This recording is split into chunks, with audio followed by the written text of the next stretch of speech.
Are there any particular kind of stories that you would love to be able to go back, from the Clone Wars kind of era and retell in live action? I would love to get to do some more of Clone Wars era, and I know my friend Ewan would be game for that as well. It's a cool look. It's a cool sort of period in Star Wars, and I think there's great stories that we could tell there. So, who knows? Maybe one day. One thing I thought that was really interesting that y'all were talking about in the panel is just how Ahsoka bridges so many gaps for Anakin between Clone Wars, bringing back to live action. We're celebrating the 20th anniversary of Revenge of the Sith this year. There's a contingent, I will tell you, myself included, that thinks Revenge of the Sith is maybe one of the, if not the best Star Wars movie there is. How do you respond to that? I feel like the legacy of the movie has changed over the past 2 decades. Yeah, I mean, it's flattering to hear you say that. I was very proud of the work that we did, on episode 3, and I think George Lucas was really excited to tell that story. You could just tell that he was just in his element, and that was kind of what we were building towards, and getting to finally sort of make that transition from Anakin to Darth Vader was sort of one of the promises of the prequels. So to actually get to do that was a great thing, and so it's really nice to hear from fans that movie means a lot to them, and I love it. Yeah. Certainly, Revenge of the Sith goes to some pretty dark places, and especially for Anakin, to the point where the film even has the highest rating of any Star Wars movie into age rating.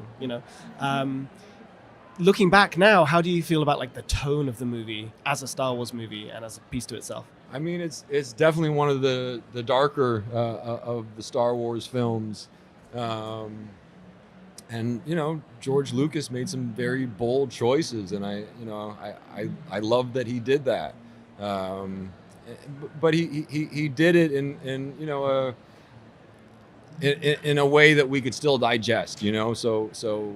You know that Anakin is killing the younglings, but we don't actually see it. But yeah, I like it when Star Wars goes dark. That works for me. Star Wars has an interesting legacy about how they deal with certain characters. Some characters we see portrayed by the same person throughout, a long period of time. Anakin has, obviously, you're one of many great actors who has had a part in playing the role. And this might be a simple question, but how long would you want to play Anakin? I mean, you've come back to the character. It was 20 years ago. It's now. Is it something that you would be okay with continuing to revisit? Yeah,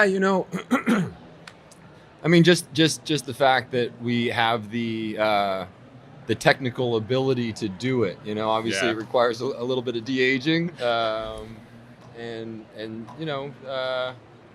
I love this character. I would love to get to continue to explore Anakin's story some more, and hopefully get to explore sort of the Darth Vader timeline a little bit more too. I think there's more stories there to be told. Does it feel different, going back and putting on both the Anakin's outfit and the Vader suit 20 years ago and now? Does it feel different to you? I don't know. Of course, it feels different. I'm different. I've had 20 years of life and that I didn't have before, and so that just sort of changes your perspective on things. But in a lot of ways, I feel even more connected to Anakin now than I ever have, just because I've had more time to think about him and sort of try to understand him. But it's a very unique thing coming back to a role, after all of these years, and an interesting sort of exercise in the craft of acting, having to sort of account for that passage of time.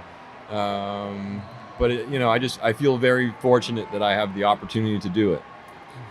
So one thing that we've been asking everyone, and not to put you on the spot here, but there's always a debate about what order you should show, the movies. Yeah. Do you have a definitive take on if you're talking about your kids or just somebody who's new coming to the series who hasn't seen it before? Do you have an opinion on that?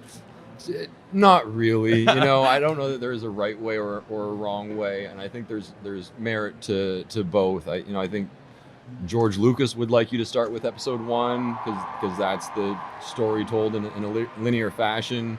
But there's definitely something to be said for starting with episode 4, sorry, and then going back and doing the prequels afterwards.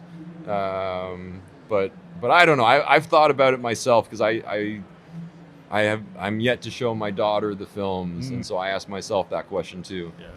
I don't have a conclusion per se. I went through them with my daughter, and she wanted to watch them in numerical order, so we went 1 to 9. Yeah. And she loved it. I mean, and I was worried because the movies do get a little heavy before, up to 3 especially. She was only like 6 or 7 at the time, but she absolutely loved it. So, yeah. I think it would be different for my daughter because it's seeing her dad do some Being sort of gnarly stuff. crazy, yeah. But yeah.